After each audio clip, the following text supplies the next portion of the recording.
this is like fun with other, running friends. So I'm like, I'm going to do it because I knew it would put me in a good mood. You are my BRF. What's happening, Eric? There for your victory lap. Yeah. Oh! I just, how did that happen? How did you do that? And all of a sudden I go to zip it up and I'm like, why is the zipper in the front right now? 0 out of 10 on the recommendation scale. I am literally crying from laughter and from so much love. Oh my God. It's like I see off for your cornhole. And he just smashed Arnie like that and said, you stay out of this, Arnie. And I thought, But I don't run to stay sober. I get to run because I am. And there she was, a halo over her head. No, it's not very true. Okay. And he steps to the side and just gestures. Here's the tinkle pot. I don't need to tinkle. What's up, everybody? And welcome to episode 174 of the On the Runs podcast. I hope everyone has their air conditioners in working order before it turned into a scorcher this weekend. Erika got humidities at the PAA 10K, and I was hiding in the mountains and then took a beach day. We got an awesome guest on today's pod. It's Goffstown Gallop week, and we got a lot to catch up on. But before we do any of that, I must say hello to my kick-ass rockstar of a co-host who just got a fresh new spunky bun. 6-star Erika, what's up? I feel like I should elaborate. The spunky bun is, I got a haircut today. So my bun is no longer floppy. It is spunky. You wouldn't know by looking at you. How many Well, I inches know, did because you would have no clue. You just look like you got out of work and went for a run, like your hair's already up. Like, why'd you cut it? Why'd you cut it if you're not going to show it off? Because it's too freaking hot to have it down and stick into my shoulders. You already mentioned the humidities, which were quite awful this weekend, but it's not going to get any better this summer. It's just going to be hot and humid, and I don't want hair stuck to me. What'd you say it was? It was too freaking what? Hot, hot, hot. That's right. It was a scorcher. No more rain, baby. The rain is gone. Summertime is here. Sweaty runs. No t-shirts for the dudes. The humidities for Erika. I can't be the only one. Come on. It's hot, baby. But hey, I have to mention, you forgot about the national holiday coming up this week. Did you forget? National holiday? Yes. My birthday.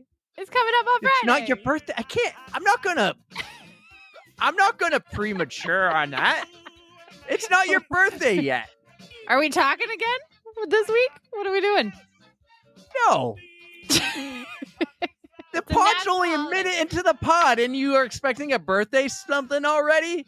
Hey, I just got to bring it out there. I'm entering the last year of my 30s, and I'm going to celebrate like this song and probably be hot, hot, hot. Well, it is your birthday week. You are turning another year. You made it another year around the sun, but we're going to celebrate almost that later. In another age group. We're going to celebrate that later in the week. We'll figure something out. Don't expect I don't know. I don't need anything. I don't need anything. I'm taking the day off for myself.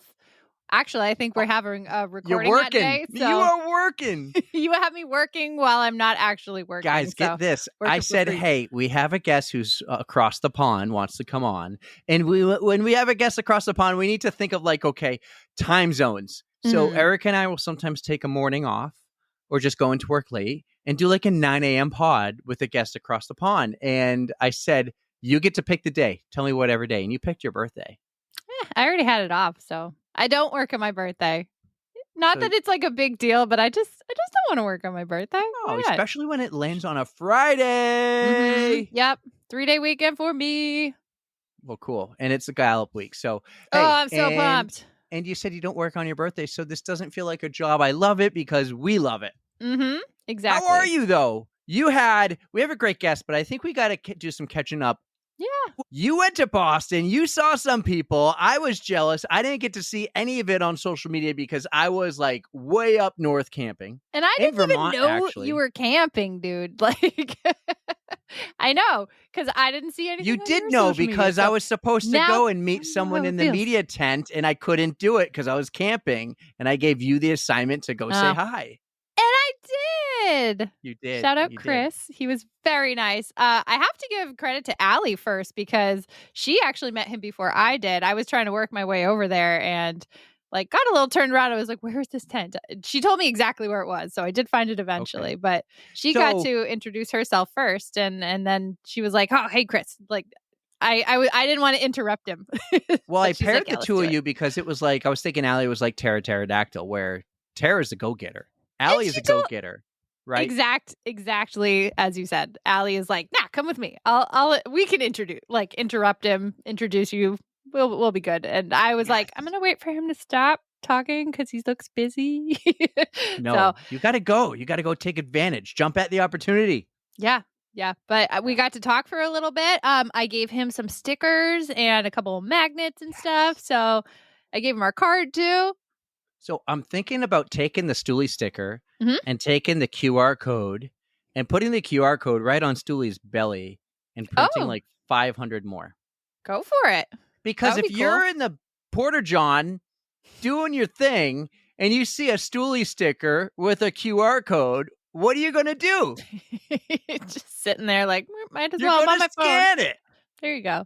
Like, if you just look at a running Stooley, and you don't know what it is, I mean, it's really cool, and Stooley in the wild is awesome, but nope, for now on, so I'm looking at Stooley.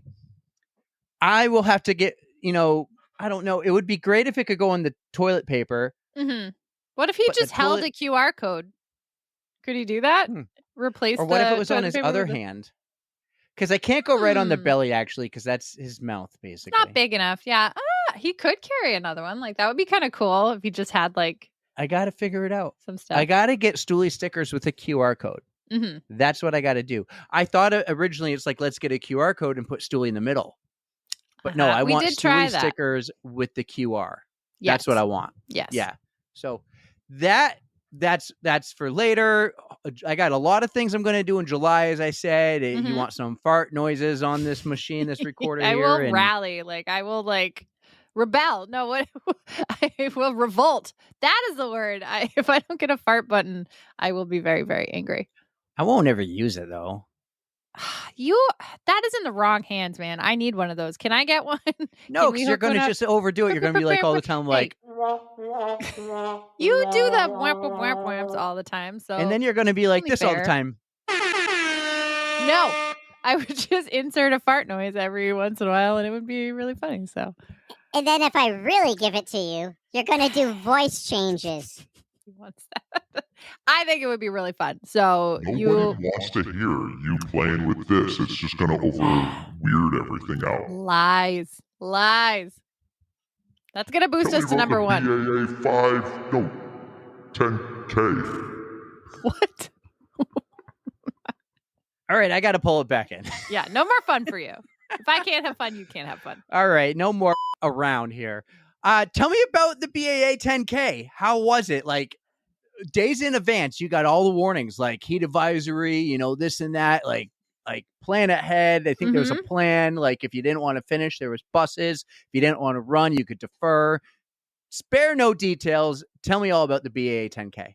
Yeah, the days leading up to it, they were really worried that it was going to be like 90 something degrees. People were going to drop like flies. So they did prep you and tried to make it as safe as possible. But we got there Sunday morning. Who's we? The runners. I came by myself. I drove down from my house. I parked at Alewife like I usually do. I took the T in. I walked in. I was meeting a bunch of people, and it was raining. So it was not as hot as we had anticipated, but that rain, like it kept us cool for a little while, but like halfway through the race, the rain stopped and it just got super humid. So it was an interesting running day. Not quite what we were anticipating, but it turned out to be not so bad. And then the rain wound up clearing out altogether. So post race was just a lot of fun, just hanging out. It was sunny. It was very warm, very humid, but awesome. So I went in with a plan to meet a whole bunch of people at the BAA distance medley tent. So Did you get that because you're doing the medley? Yes. Okay. Yes. I signed up for all three of those races in before the individual races opened, you could sign up for the distance medley. And when do you get to sign up for that typically? It's usually like February. Okay. It's well ahead of the 5K and the marathon. So Right. you I have gotta time do it to next prep. year. Yeah. I saw everyone's post. I got to do it. It is a lot of fun. And they changed the courses up this year. So the 5K, you get to end on the Boston Marathon finish line, which is super cool. This 10K race, they changed it from the last time I ran it. And you get to run along the Charles. You get to cross all these really cool bridges. It's a really, really fun race now. And you still get to cross the Boston Marathon finish line, but you finish in the Boston Common. So lots of fun, lots of people, lots to see and do.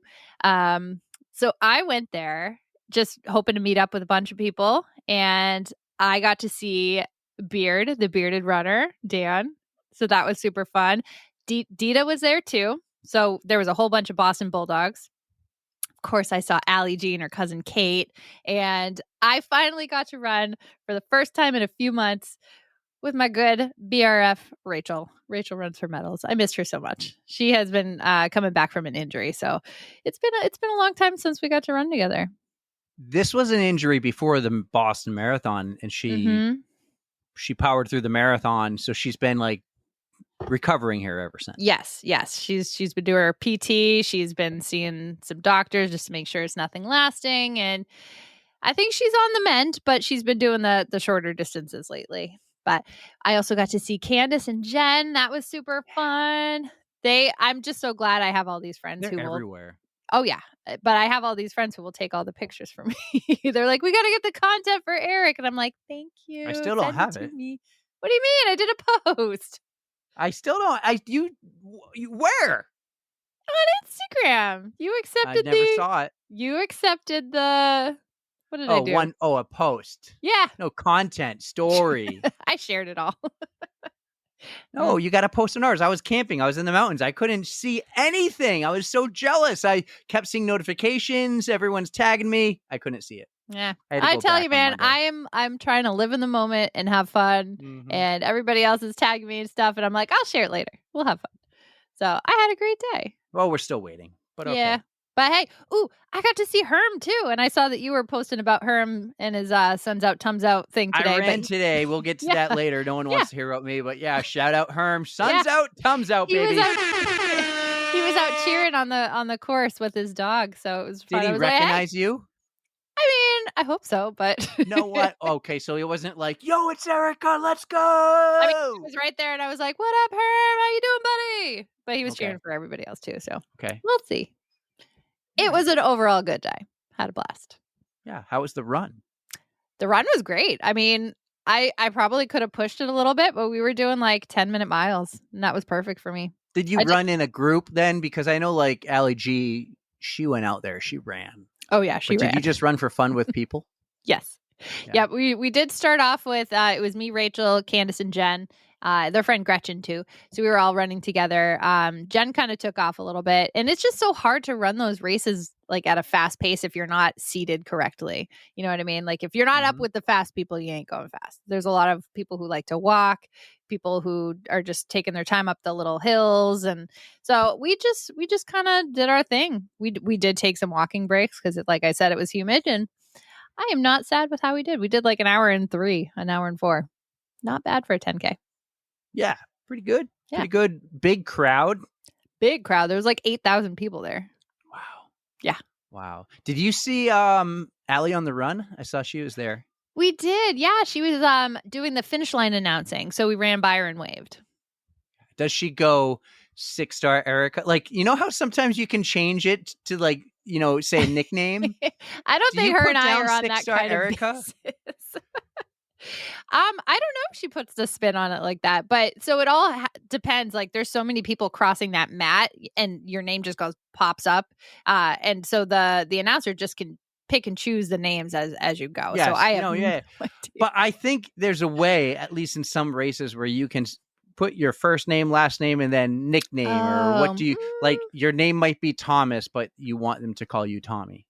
Gotcha. Yeah. I don't know if this race does that. I've never thought about it. I think going forward, you should just try to register. You should try. Oh, can you do it? That's not my legal name. Have you registered for the Gallop yet? Yes, I have. We need to find a race where you can register as your name can be 6-star Erika. You know where or you can could do that? be Erika 6-star because it will go in reverse. It will go last name then first. Erika 6-star. I know where you can put in like little tidbits. Millennium races. Sometimes they'll let you put in like, tell us a fun fact about you, especially if they're doing the time trial starts. So that's like one of the reasons why Jamie was like, hey, we know her. That's Erika from On the Runs. And I think I just put that. So I was like, yeah. Right that on. is what I'm talking about. Yep. Millennium's really good about that. Yeah. Millennium's freaking awesome about that stuff. Mm-hmm. I haven't done a Millennium race this year, but I told my coach I'm going to do, obviously, Signet Elliott. Yep. The NH10 miler in New England half. There you go. Gamophobia is not going to win over this time, though I have not signed up. But well, hey, as long as you do it, you'll still get a jacket for next year. Well, I got to do this medley because, man, I feel like I've missed out watching the 5K, now the 10K, and you get the half marathon in November. And everybody does it. So many people are there. Now, I know this February when signups happen. That's why I asked, when was it? And you said February. I knew I was already away for this weekend. So, why sign up and do 2 instead of all 3? So, but I can plan ahead for next year. This medley sounds awesome. So it was great. What was the media tent like? Because you actually went into the media tent, right? I was next to the media tent. Oh, come on. It was like Chris and one other person. I think we went a little too late. It might have been better if we had gone in the morning, but it was an absolute zoo. So it was kind of hard for us to figure out where to go and try to navigate around the people. So Allie and I chose to go after the race, and it had died down. So I don't know what the vibe was. Well, I'm glad you did at least that. Did you like him? Did you like meeting up? Did you guys talk for a while? Were you like, oh my God, I watched the Earnhardt documentary? Because he's a big NASCAR fan. You did tell me that. We didn't get into NASCAR, but he is just super, super nice. And he was like, we can't wait to work in the future together in some capacity. I was just like, you know how much we love Boston, and we do all our Boston Weeks goodies, and we look forward to it every year. So we'll be in touch and see where it goes. Nice. All right. Well, I think we should get to our guest. But before we do that, you also mentioned working with people. We should shout out our partners for this episode. We got My Race Tats, Right Socks, Fireflies. Thank you to you for UFOs, Erika. But guys, seriously, go support these brands that support us. If you go into the show notes, you click the affiliate links for My Race Tats or Right Socks, get yourself some. 15% of your purchase goes to our New York City fundraising. Don't forget, you can also just fundraise individually towards the links are in there. I can't talk, but the links are in the show notes too. If you just want to fundraise, if you don't want new socks and you just want to give money to our fundraising, you can do that. But come on, get some socks. Who doesn't like a brand new pair of fresh socks, right, Erika? Mm-hmm. Unless you prefer a new pair of underwear. You could get both. We could partner with an underwear company. Let's find one. Okay. I'm on board. What's up? What's up? Runderwear. Runderwear. Where are you? Oh, is that a company? Oh yeah, I have some. They make sweat. Wait, is that the one that Kayla got? I don't know, because mine don't have fun things written on the butt. So does anyone know anyone at Runderwear? I've never heard of them, but I think that's perfect now. And could we get custom ones with Stoolie on it? Oh my God. You want underwear with poop on it. That would be amazing. That would be amazing. All right. Well, we have an amazing guest today. We have a New Hampshire local from the North Country. Super cool. Super exciting. We have her on. It was fun because we were learning a lot about her during the entire episode. But talk a little bit about Amanda here. Oh my gosh, her and I are two peas in a pod. we just clicked right away. But Amanda is just so awesome.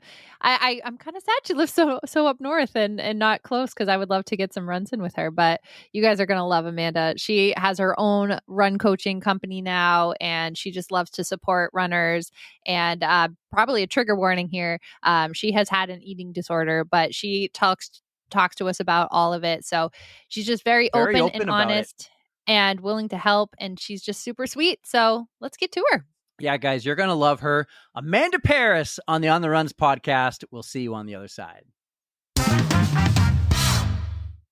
Our next guest on the pod is a local New Hampshire runner turned running coach from the North Country who said running has been her saving grace as she battled an eating disorder for years. Running was her outlet. Her hope is to help others fall in love with running as she started her own run coaching. And we're wicked excited to have her on the pod and hear her story. Amanda Perras, welcome to the On the Runs podcast. What's up, Amanda?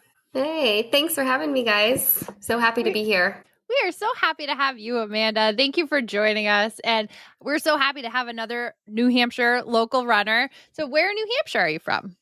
I am from Gorham, New Hampshire, so 8 miles from the Auto Road.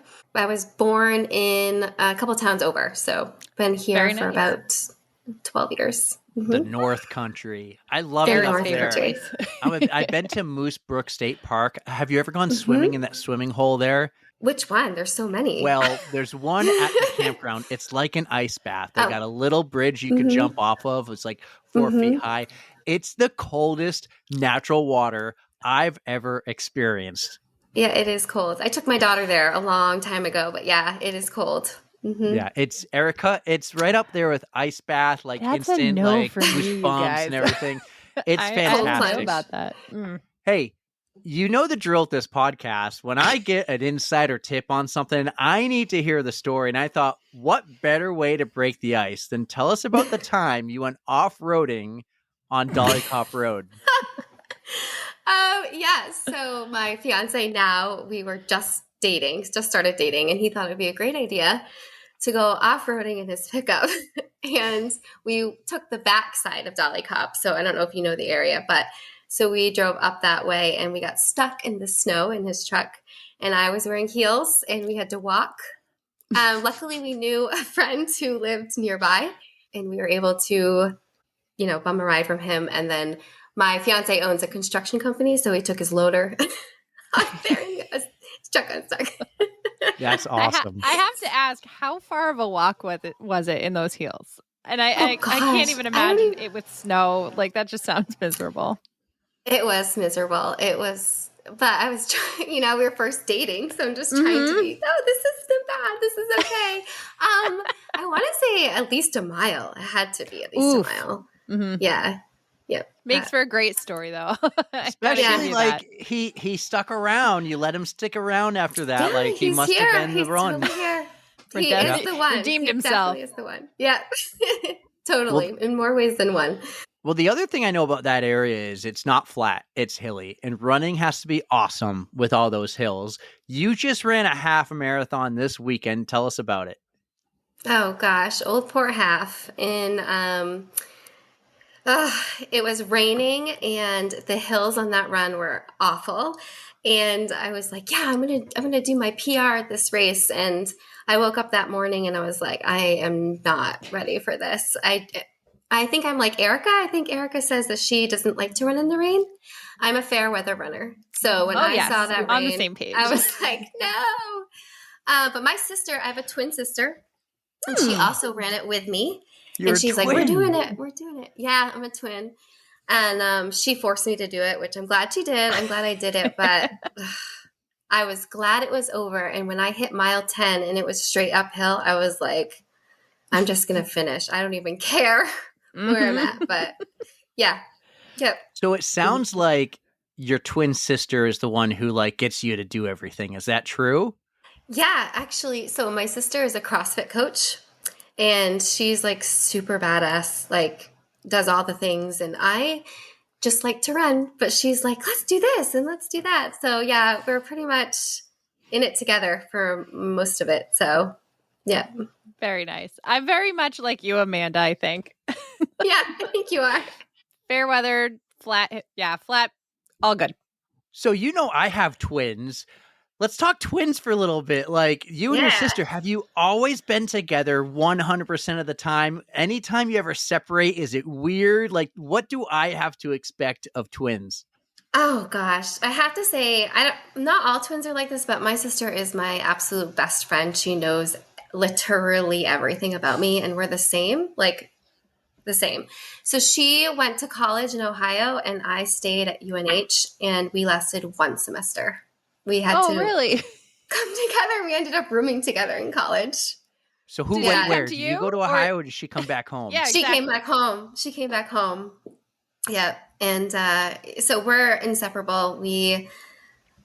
I don't know. I don't know what I would do without her. So I don't know I about love your the twins. bond. Yeah. Are your twins close? Well, so far, yeah. Like you can't separate them. They still sleep on the same bed. They're 4, but they still sleep on the same bed. They're always on top of each other, wrestling, doing everything, also fighting all the time. Mm-hmm. Like, it's funny because Tommy always liked sharks and Tyler always liked dinosaurs. And it's kind of changed. And now Tyler likes sharks. Tommy wants dinosaurs, right? And the same goes for a few other things. And it's just funny to see it at sometimes Tyler is like the bigger, stronger, tougher one, maybe the bully. And then at one point, Tommy's just like, I'm done taking your shit. And he overpowers him. Do you find that they have different personalities at all? Yes, because Tyler will just make a mess with his toys. Tommy will line them up perfectly. Yeah. So there is some funny things. Tyler's a little louder. Tommy's a little quieter. But, at some points, Tommy's just like, I'm not taking this crap anymore from you. Just boom. Yeah. Tommy's the older one by 1 minute. And I saw this funny thing. This was hilarious. I don't know who's older, but these two twins, their photos were side by side in like a high school yearbook, right? And each were given a quote to put under their name. And one of the twins, she goes, I'm 3.5 minutes older or younger. One of the twins says, I'm 3.5 minutes younger. And the other twin goes, best 3.5 minutes of my life. I don't know if I could not have my sister in my life for 3.5 minutes, though. We're 2 minutes apart. We're 2 minutes apart, but twin life is awesome. I honestly feel bad for anyone who doesn't get to experience it now, whether you're a twin or a parent of a twin. I think it's the best. However, your twin sister, I think, made the wrong decision. Like, who gets excited about going to college in Ohio? Oh gosh, I don't know. She was like, "Don't go diss in Ohio." Sorry, Ohio PodFam, but I mean, geez. She was all Even about Patrick didn't go to college in Ohio. She was all about the horse theme, and I guess that's the place to go. I don't know, but she's back. Well, this is so cool. You're awesome already. We're just getting to know you, but let's get to know you more. Let's hear your running story. You gave me a little bit in the DMs. You told me how you battled an eating disorder, and you said that running is like your saving grace. So why don't you tell us your story? Spare no details. Give us the good stuff. Yeah, so when I was in high school, I think I started running for all the wrong reasons. I did start running for all the wrong reasons. I started running to basically lose weight because, that's what we do when we're in high school and we're constantly comparing ourselves to everybody else. And I remember vividly picking up a magazine, probably, I don't even know, 17 magazine. And it talked about this girl's story and how she lost weight. And I'm like, I'm going to do that. I'm going to cut my food in half and I'm going to whatever. And I got out of control. I literally went from 120 pounds to 80 pounds within a summer. And during that time, I was staying with my dad who lived down south, and he caught me outside actually running around the house because I wanted to burn calories. So oddly enough, running started out as not a good thing for me. It was more like, I'm going to do this just because it's the only outlet I have to lose weight, I guess. And then came home and my mom sent me to a rehab facility. But I don't know if you know the eating disorder world now, insurance doesn't cover that as a mental health issue or anything like that. So I went into rehab for 6 days and then I was sent home with no plan, no idea what to do next. So I did not get the treatment I should have. And remember, I'm 40 now. So this was, I was young. I was in high school. So I was young. So times have changed a little bit, but from that point, all through high school, I did what I thought I had to, put on the weight, whatever. But then I went to college and it started all over again. I ended up going to the gym 2 or 3 times a day. I was running, I was not eating, and eventually, and I was partying a lot. So eventually, I just crashed, and my roommates at the time sat me down and said, you have a problem and you need to fix it. So I went home at that point and I struggled. I struggled for a really long time. Finding treatment up here in the North Country is not easy, especially then. There was no such thing as like a virtual treatment or anything. Mm-hmm. So I pretty much did it on my own. I bought a book, a self-help book from Carolyn Costin, and did that. But it took years. I struggled probably until I was about late 20s. And I had a daughter in between that.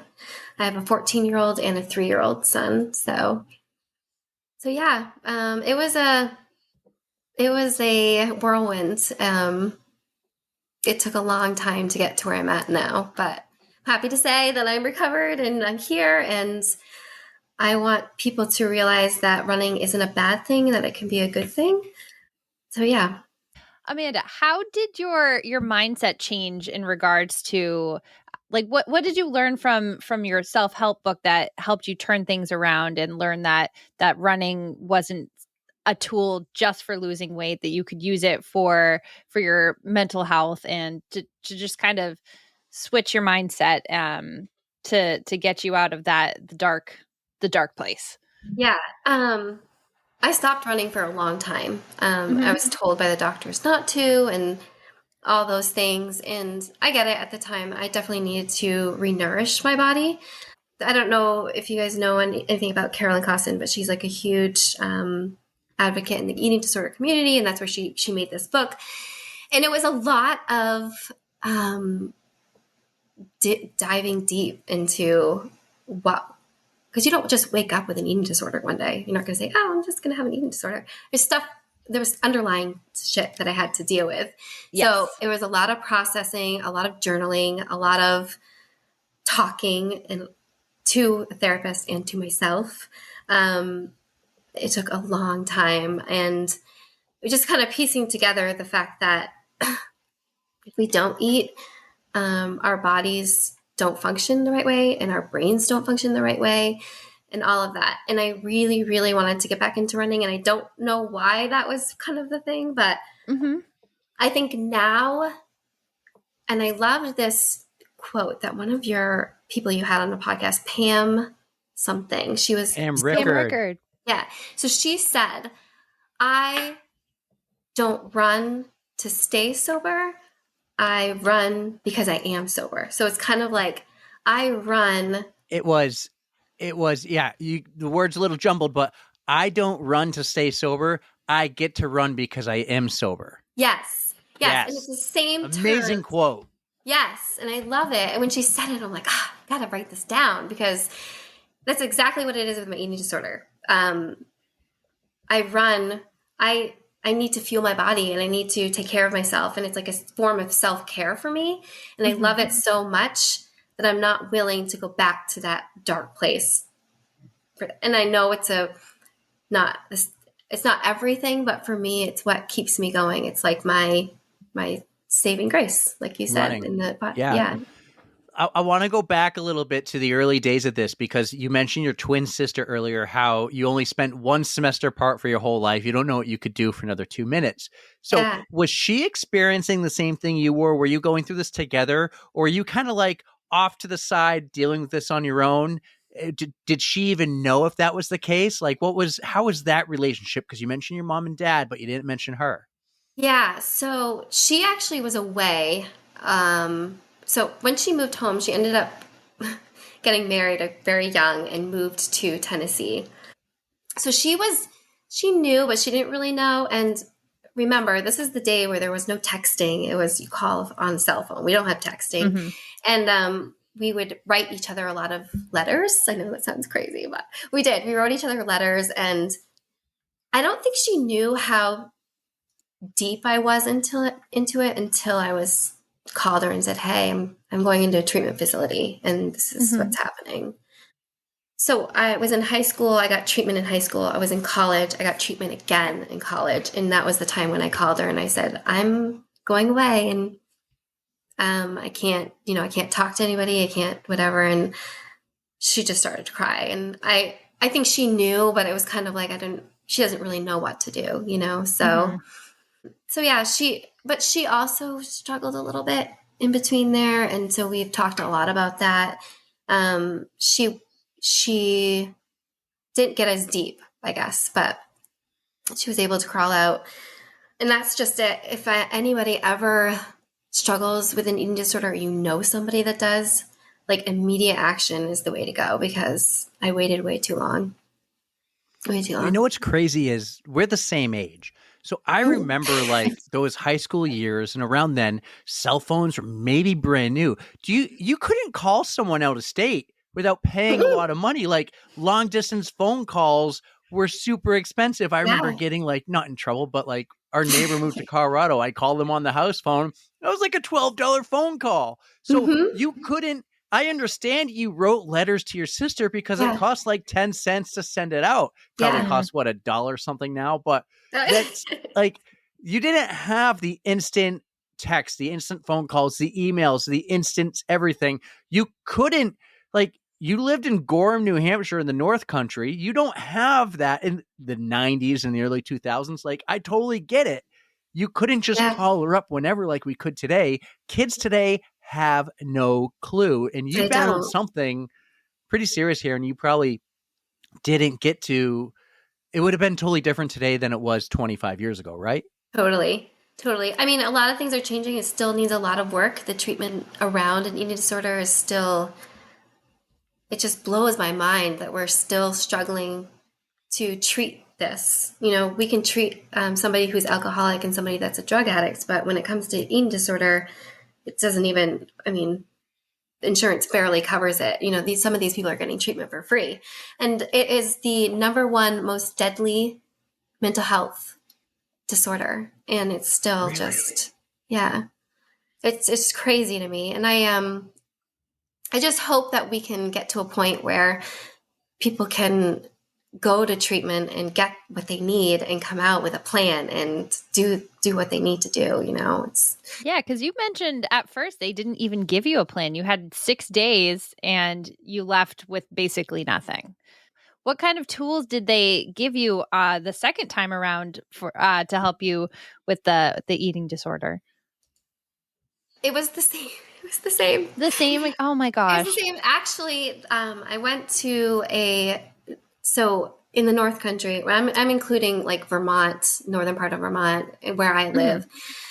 We don't have anything that treats eating disorders. Now we do. We do in Massachusetts and Bedford and Concord. They have facilities, but then still they didn't have anything. So I went to Brattleboro Retreat, which is for drug addicts and alcoholics, and I was the only eating disorder patient on the entire ward. So they lumped you in that when it's really not. I wouldn't really think they're super similar.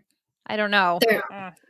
They're not. They are, but they're not. I mean, you need food to survive. I mean, we don't need alcohol and drugs to survive. So it's, but it's changing now. Like I said, now there's facilities everywhere, and they actually offer like all the virtual programs, so you can be in an intensive outpatient program or a partially intensive outpatient program and do it virtually. So I could have done it from home if we had that, but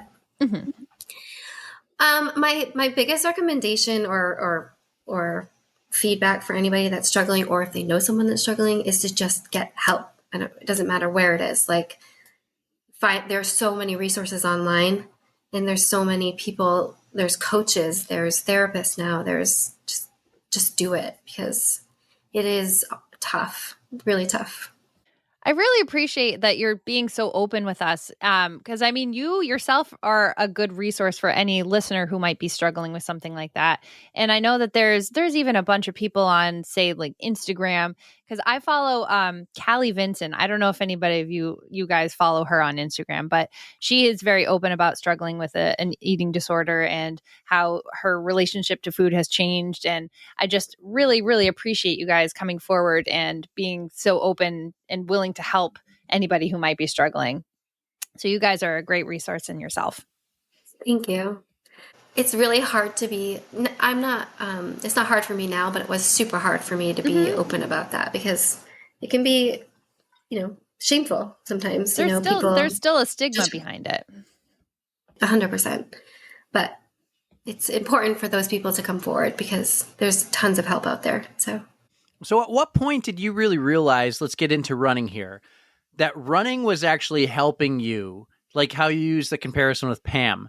You don't run to stay skinny, but you get to run because you get to eat and fuel yourself. That's kind of how I'm translating that quote, right? In your world here, you get to run because you're healthy. Yes. Yeah. So I didn't get back into running until a while after. I actually dabbled into the fitness competitions a little bit because I was a fitness director at the local gym here. And I was like, yeah, I'm going to try that. Well, that was a total bombshell because that's like totally restrictive. That was not healthy for me at all. So then I realized that and I didn't do that. And then I started running a little bit here and there. And then it was probably 2018. I was like, yeah, I'm going to start running some races. So I just picked up a couple races here and there. And then my fiance and I have a house in Juneau, Alaska. And I was like, I'm going to do the Juneau Marathon. Yeah, I was like, I'm going to do the Juneau Marathon. I'm going to do it because I want to get back into running. You know, my first marathon was actually in 2009. I did the Rock and Roll Marathon in San Diego. And I should not have done that marathon. I did not fuel properly. Obviously, I was still in the eating disorder and it was a mess. Mm-hmm. But I did a few more things after that. And then, but the Juneau Marathon was definitely my favorite marathon of all the marathons I've ever done. Beautiful, recommend it to anybody. But yeah, so I think after I did the fitness competitions, I realized that that's definitely not the way I want to go. I know that I need to fuel my body properly. And I loved running. And I was like, this is it. This is where I need to be. And the runner's high. I'm sure you guys get it. You know, it's that thing. And I have to do it. And I love it so much. I can't even imagine my life without it right now, to be honest. So I'm glad that you were able to repair your relationship with running so you could to keep your happiness flowing and get to do what you love. So what are some of your favorite ways to fuel your body these days? Every runners have all kinds of different like ways that they fuel their bodies. Like ultra runners are just like out of this world. So don't even talk about that. But I'd love to hear it. I have to say, especially before a long run, I love toast with peanut butter and banana. It's like I'm obsessed with it. I'll have 2 slices of that. And then I'll have another thing that I've really got into was putting protein powder into my coffee. So I'll add that in there too. But like during long runs, I have GU. Sometimes a banana. God, I think that's like the thing is I used to count calories and I used to do this and I don't do that anymore. Like if I want a hamburger, I'm going to have a hamburger. And if I want that piece of pizza, I'm going to have that piece of pizza. And I'm a super ice cream girl. I love ice cream. So what flavor? Chocolate chip cookie dough with rainbow Jimmies is a must. Jimmies. Amazing. So they're Jimmies for you, not sprinkles. Jimmies. I worked in an ice cream shop for 7 years and I will forever call them Jimmies. I always went with rainbow sprinkles, chocolate Jimmies. I don't know if there's... Is there a difference between the two? No, it's the same. Yeah. Color. Color. Yeah, besides that. Yeah. So, hey, real quick, fun fact. Juneau, Alaska, which is the capital of Alaska, is bigger than the state of Rhode Island. Is it really? Yep. I believe it. Fun trivia. Our house is on one side of the whatever, and it takes us 20 minutes to get to downtown from our house. So it's really big. I mean, it is huge, but you do have to take a plane to get in or you have to boat in. There's no way out other than that. Really? Yeah. So how do you get there from here? Like you're in Gorham. So wait, do you go to Montreal maybe because it's closer than Boston, or do you go Burlington, Boston, fly out to MHT? No, we go Boston all the way. I'm obsessed with Boston. We go to Boston to Seattle and then Seattle to Juneau. So I have some funny stories about that because last year I took my 2-year-old to Florida. And my fiance is like, oh, I want you guys to come to Juneau from Florida. So it was like random. I'm like, okay. So we went from Florida to Juneau. Well, it was a 15-hour day with a 2-year-old. Oh. And not only that, we went from Seattle to Juneau, and it was one of those puddle jumpers. So it stopped at Ketchikan, stopped at Sitka, and then it finally stopped at Juneau. I was like, it's never going to end. But it was worth the trip for sure. So how did the 2-year-old do? How does he do on planes? He does amazing. He is actually really, really good. I have to say, there was one time I was sitting next to a lady. Thank God she was so nice. But there were 2 men in front of us, and the first 2 hours he was crying, and I could not get him to calm down. And those men were so mean. They were like, kept looking back and giving us the evil eye. And I'm like, what am I supposed to do? Yeah, I was like, I don't know what to do. And I was on the verge of tears, but the woman next to me was so helpful. And we got through that flight. But other than that, he's so good. He is really good. I've been there. All right, we're all over the map, and that's partly my fault for bringing in the trivia night questions there. But it's so cool. You're from the North Country, New Hampshire. You have a home in Alaska, and I'm taking notes on that marathon. By the way, I have not visited Alaska yet. That's right. So. Will you run that marathon with her? Yeah, you need to come. I was actually going to do it this year, and then I changed my mind. But yeah. When is it? July 26th this year. It was when it was. So it's a July race. I like that. Which is probably like, spring or fall here, Erika, up there. Yeah. I can handle that. It doesn't get higher than like 75 at that time. So yeah, it's beautiful. Not bad. Do you ever go in the winter? We're staying on this. Do you ever go to Alaska in the winter when it's like never daylight? No, I've never been when it's never daylight. That's only like 1 month out of the entire year that it does that. And then there's 1 month in summertime where it stays daylight. But I have not been during that time. And I've been a lot. And then finally last year I got to finally see the Northern Lights, because you can see them a lot over there. And I finally got to see them, which was cool. But winter is my favorite over there. Wintertime is my favorite. Nice. So, just don't get stuck off-roading in heels in Alaska. It's probably not a mile walk to town. Don't do that. All right. Well, we are a running podcast, and we talk a lot about running. So typically we ask, like, where did your running journey start? And we know for you, it was like when you were much younger, read a 17 magazine, and you wanted to lose some weight, and you lost weight too much. We heard that story. But at what point, after you get healthy again, did you find running again? Tell us that story. Okay, so it's recent. So I had my son, Ryan. He's 3 now. And this will bring in the flamingo. I don't know if you guys saw my website, Flamingo. So after I had Ryan, I don't want to say I was postpartum, but I definitely lost myself. I was like, as moms, we get into this realm that's all we do. We're mom mode. We make dinner, we clean, we take care of the kids, we go to work, we whatever. And I just was in this funk, and I'm like, what is wrong with me? And in between that too, we also had a couple miscarriages, and I really got really down. So I laced up, put on my shoes, and I said, I'm going on the treadmill and I'm going to run. And then once I did that, I was like, I need to do a race. I need to do something. So then that's when I put my name in for Mount Washington Auto Road Race, which I didn't think I was going to get in, and I got in. And then I did, I don't remember the name of it. There was another half marathon this year in March in Maine that I did. And I PR'd that race, and I was like, I love it.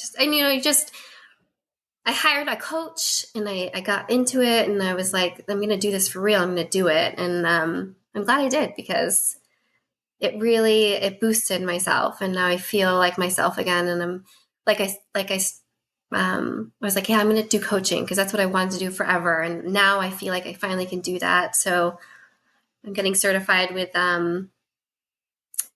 Roadrunner RRCA out of New York.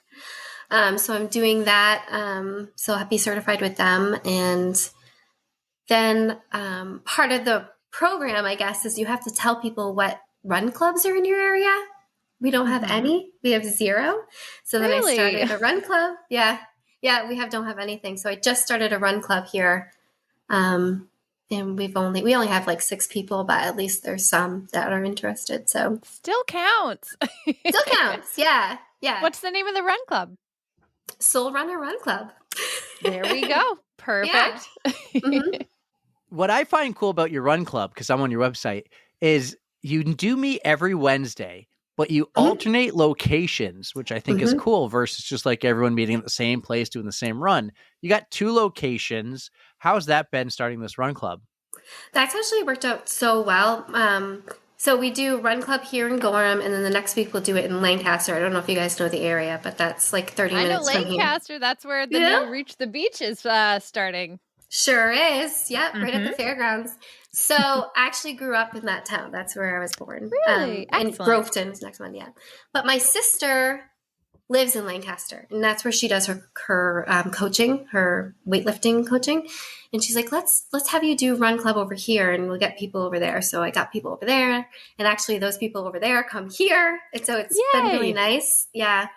And I don't do the same route every week. I do something different because there's so many trails, and then there's different roads, and so it's been really fun. Actually, enjoyed it. So, do you prefer roads or trails? I prefer roads. I don't like trail. See, me and you, we're very similar. Yeah, we're new besties, new running besties. Well, not only that, you have done 5 Ragnar relays, and Erika loves the Ragnar relays. I do love the What Ragnar. are some of the relays you've done, and give us maybe some of your favorite or not so favorite relay stories? Okay, so I've done Cape Cod, Ragnar, and then all the others were Reach the Beach. I think, wasn't Reach the Beach taken over by Ragnar when, I think that was the last year I did Reach the Beach. But the reason why I stopped was because we did 12 people. I don't know if that's what you've done, Erika. But I've done 12 and I've done 6. Okay. So I've done 12. And the last year I did it, my uncle and I, we ran a lot together. And I miss him a lot. He can't run that much anymore. But we did it together. And we had 3 people left in our van. And then we picked up runs for the other van. So I ended up doing an ultra. And I was like, this is not what I signed up for, and I'm not doing it again unless I can find a good team, because you have to have a good team. You have to have a good team to do that. The people have to be fun, and because you're literally in the van for over 24 hours together. So, but my my friend Doug was in the other van, and he actually hooked a toilet up to the back of it. It was like pretending he was pooping. It was hilarious. I have the best photo for that. But he's fun. In the back seat or like in the back? Like outside? Outside yeah. Of the van in the back. Yeah. Oh, and like awesome. Sitting there, and they've got the transitions, and he's sitting there and everybody's going by. And he's like sitting on the toilet pretending he's reading a magazine. It was hilarious. It was so awesome. Yeah. Doug, you're a genius. Yeah, he's great. He's great. He actually did the last 2 half marathons that I did too. He lives in Maine. So, yep, that was fun. That was a fun one. That's awesome. That's a fun way to decorate. Do you guys come up with cool names too when you do them? Well, the team that I've been on, we have been the Penguins Marching South for the entire time that I've been doing it. And but oh my why? God, when did we start? Why I don't know. I gotta ask Sammy that. You know why. Well, they wanted the PMS. Your team PMS. Yep, they used to be the Perpetual Motion Squad, which I also liked. But then they decided to change it to Penguins Marching South, because you do go south. And we just rolled with it. And we bought all of the penguin crap you can think of. I have more penguin stuff than I know what to do with. But awesome. one wonderful time of year, I break it out. And we have like the inflatables, and like I have a penguin blanket and the pillows, and I even made... Oh no, I have the wacky waving inflatable. I made a costume of that guy, but that was just a random Halloween. But we love to break that out too. But yeah, I was not the one who thought of it, but we have embraced the penguin life, and we've been the Penguins for 10 years now, over 10 years. It's been a long time, but we roll with it. So you know the spot. Pretty much. Amanda, you're going to know the spot in Randolph. On Route 2 or 15? No. Anyways, Route 15. The Penguin Ski Club. No, it's not in Randolph. Sorry, it's in Bartlett. Bartlett. It's by Attitash? Yeah, it's by Attitash, the Penguin Ski Club. Which we They don't stop go there by every time. anymore. No, you Which makes don't? me- Oh, I went by the No, other day. They changed it, but Yeah. we would always stop and take group pictures there because there's just a penguin on it. So That's great. Yeah. That's so perfect. That's awesome.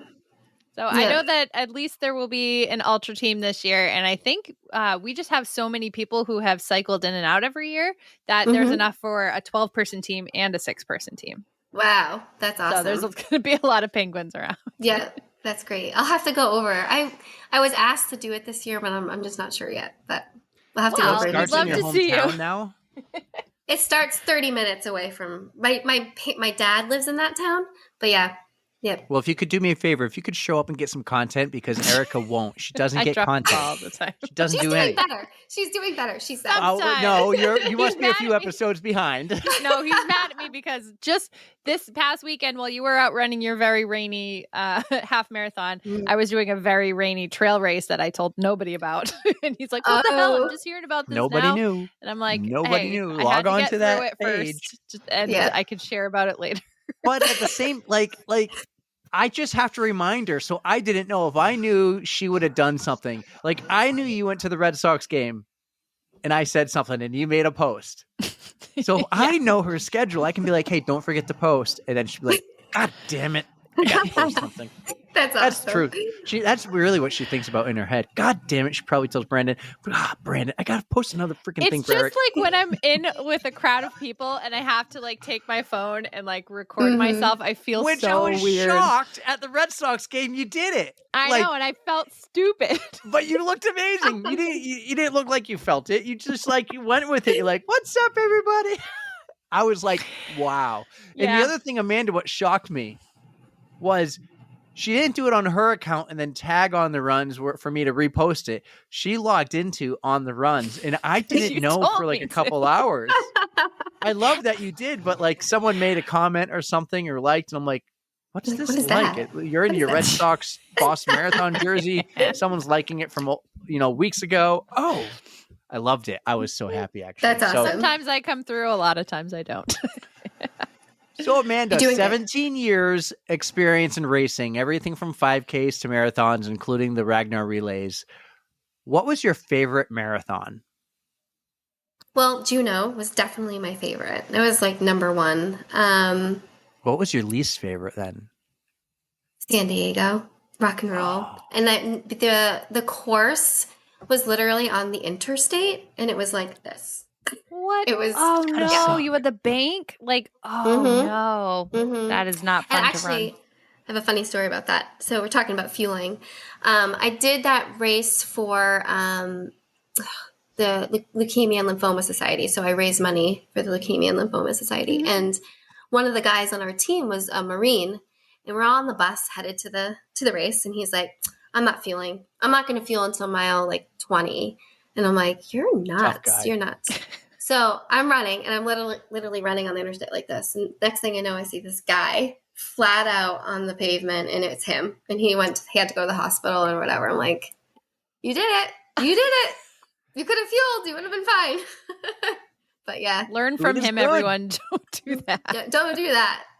Don't do that. All right. So we heard about some of your races, but I want to hear about some of your clients.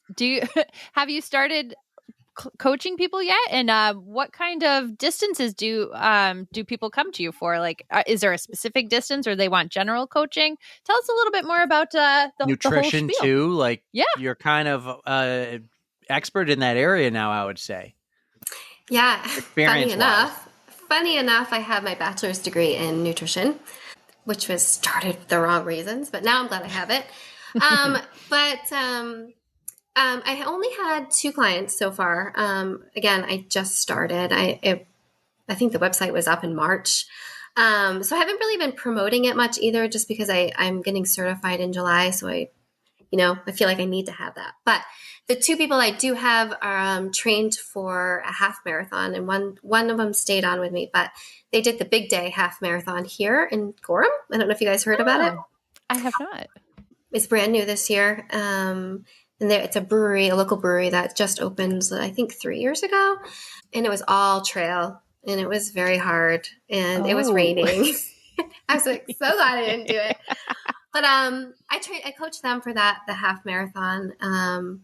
But I would be willing to coach anybody 5Ks, 10Ks, couch to 5K if they're just starting, or half marathon. Yeah. So if someone was just starting out with you, what's step one? What are they going to expect after they email you and say, hey, I'm interested, I have a race, I need run coaching? What are the first couple questions you ask them to get to know them better? Well, I definitely schedule a call with them, and then I ask them the race that they're looking at. What's your history with running? Where are you at now? And one of the biggest questions is, because one girl that signed up with me, she wanted to do the half marathon. And I said, oh, so you've been running, what's your base? And she hadn't been running at all. And so it was kind of like, that's where it kind of transitions into a conversation. Okay, well, what are you looking at for time? Are you going to walk it? It just kind of flows into a conversation. And then we talk about what I offer, and then how I set up the training, and because I do it via an app, and so that all their training is on an app, and so they can see what they are doing 2 weeks in advance, and I'm at their beck and call via text message, email. I mean, they could call me if they wanted to, but everybody's texting. So yeah, that's how I started with those two, and it worked out good. I'm glad it started that way, because then I know what to tweak and what to do. And yeah, I love it so much that, it's good. That's great. I'm also glad that you do take the time to get to know your runners, to make sure you're kind of managing expectations too. Because if, say, I came on wanting to run a half marathon, but I haven't done any base training at all, and I say I want to run a 1:30, and you're going to be like, let's aim for something more attainable. So I think that's very, very good to have as in a coaching environment, that you're not reaching for something that is going to disappoint your client. Right. And I never want to deter anybody from doing a race. Everybody's a runner. And I love Bex Gentry's quote that says, forward is a pace. I think that everybody can do it. It doesn't have to be a specific time. Just achieving that goal is such a high. I wish everybody could do it just to experience it. So I'm glad that people can feel comfortable enough to come to me. She felt comfortable enough to come to me to do that. Great. So, yeah. Isn't that a tattoo you can get with my race tats? Forward is a pace. It is. I think that's. I had a hard run the other day. There it is. Shout out my race tat. I think I had a hard. I don't think I know. I had a difficult run the other day, and I was actually listening to a Bex Gentry class, which I never listened to anything. It was Global Running Day, and I just thought I had to take the Global Running Day class. You picked a good one. Right. And she said that, and I was having a hard run. I ran up the mountain, of course, and I just said, well, I don't care if I'm doing a run walk here. I'm forwards the pace. I'm moving. So that's a great one. Grab it for your next race. I think that maybe I'll grab that one for New York. So you have training plans, individual coaching, and nutrition and fueling guidance. You mentioned that's where your bachelor's degree is in. Funny enough, as you said, you have a lot of experience here, from personal to now educational, right? Mm-hmm. Is that like another element to your coaching? Is everything in one package, or is it like, hey, I can build you a training plan, or I can build you a nutrition plan, or I can do both? Is it all bundled? How do you work those three training plans, individual coaching, and nutrition fueling guidance together with your Soul Running New Hampshire? So I don't do meal plans per se, but I do, it's all together. Those girls that I was coaching, I'm going to guide you on how you should be fueling throughout the training process, as well as the day before the race, the day of the race, after the race, like all of that. Because as we know, that's extremely important. Absolutely. So that's all kind of bundled into one. I'm not really doing meal plans right now. Maybe, but I'd really like to focus on the training aspect and the fueling. Well, I love that, because, some run coaches are just run coaches, and they'll be like, hey, listen, yeah, you should eat and find the fuel that works well for you. but they won't give you the actual guidance or advice because they don't have the background. And then you also have nutritionists, nutrition coaches who will give you the right nutrition facts and data and everything that you need to know, but they won't build you a running plan because they're not a run coach. So you have both here. You have something else you can provide with your coaching here. And I think that's actually clutch because I don't want to pay for two when I could get both for one. Yes. Yeah. And actually, I feel like it's a huge part of coaching and a huge part of training.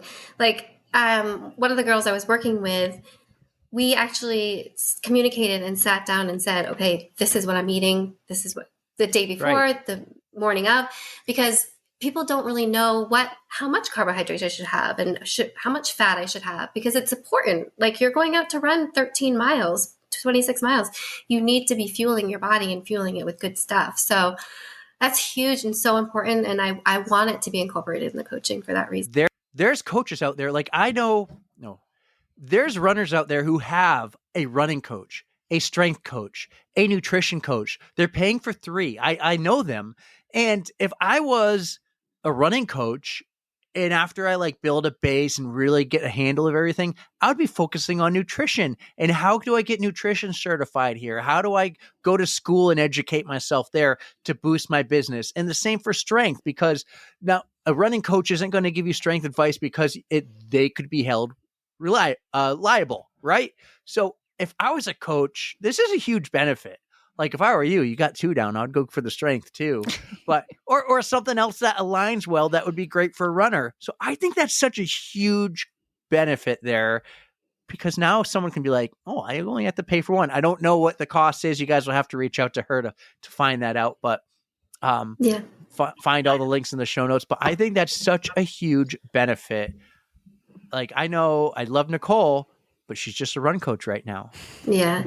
I'm going to encourage her to go to school. I was going to say, you can work with your twin sister because she's the CrossFit coach. So I bet she knows a thing or two. So you guys can go into business.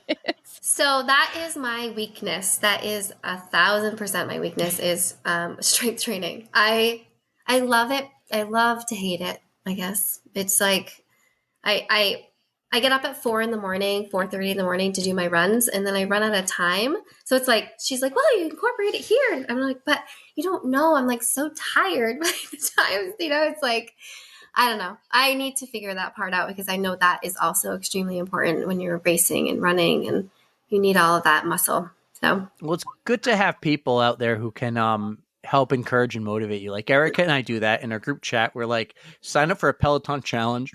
And we're all checking in to see who did it, right? Just to stay motivated to do the other stuff outside of running. Yeah. Yeah.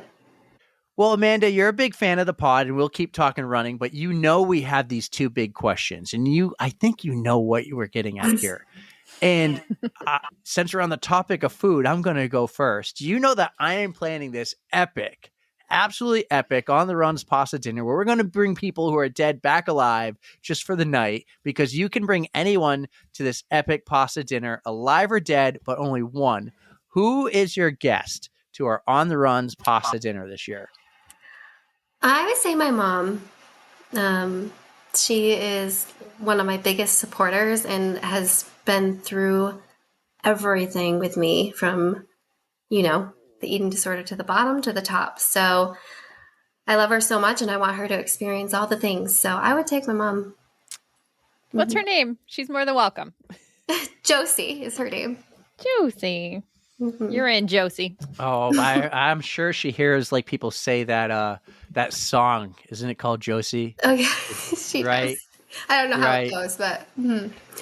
Josie's on a vacation far away. That one. Something like that. That's awesome. All right, cool. I'm a little shocked you didn't take your twin sister. She would also be on the list, but... Yeah. He's so strict with his rules, though. Only one. Only one. I just hope you're going to be fine for, a couple hours without her. No, I don't know. It's going to be hard. I might have to a video. There you go. All right. So, Amanda, you know about our awesome Spotify playlist then, and we would like to invite our guests to add a song to it. So is there something that that pumps you up, gets you motivated, that you would like to add to our list? Yes, and I'm sure it's already on there, but this is what got me to get my PR at my last race. Actually, I was dancing past this guy, and he just looked at me like, what the hell? But Eminem, Shake That. Ooh, that one I don't actually think is it's not on. on there. Yeah. That's a We good have some song. Eminem, but not that one. That's awesome. We love Eminem. He is awesome. Mm-hmm. Excellent choice. Well, this was cool. Tell everyone real quick, how can they find you, your website? Like, you're going to be official in July. So, you said you've been doing light marketing because you're not official yet, but this is like, we'll call it the kickoff. We'll call this the On the Runs bump here, right? This is super cool. You're starting this after 17 years of racing experience, from 5Ks to marathon, Ragnar races. You got the professional background as a certified personal trainer. Something for everyone. I know. And you got the nutrition down, and you have the life experiences. If anyone's struggling, like, I'm sure they could reach out to you, because 100%. there is a lot of more access and resources today than there was 25 years ago when you were battling what you had. So how can they find you? How can they reach you, whether it's for coaching or if people just want to reach out to you to ask, whatever advice you have nutrition wise? Yeah. So my website is soulrunnernh.com. And then my Instagram is soulrunnernh. And I also have Facebook too, soulrunnernh. So you can reach out to me. Even if it's just needing advice in the eating disorder world, I'm there too. So I'm here. If you're ever up in that area, check her out. The Run Club meets every Wednesday at 4:30. You'll just have to reach out early to make sure you know what location to go to. That's right. But hey, it's a growing run club already at 6 people. That's 6 more than ours if we ever build one. But I actually did not know you have to have a run club if you're a certified coach the way you went. But this is super cool and exciting to see the journey you've started here. I know you've been following and listening to us long before you did this. And thank you so much for being a listener and a fan of the pod, a PodFam member for life. And check her out on Instagram, guys. Everything's in the show notes. She's awesome. You're going to love this. Like I said, 2 for 1 with the coaching and the nutrition, running tips, fueling, and strength training plans. And not only that, she's a kick-ass mom of 2. So doing it all in the North Country. Just don't get stuck. Just don't go off-roading with her, and you'll be fine. Don't do that. It wasn't her fault.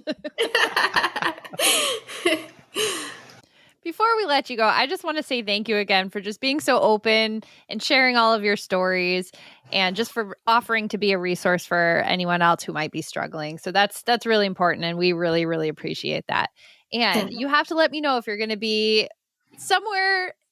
Let's meet halfway. If there's a race that you're doing, I'd love to meet you in person, because I really do feel like we are very similar, and Go we to get along Reach the super Beach well, and get her content for me. Also that.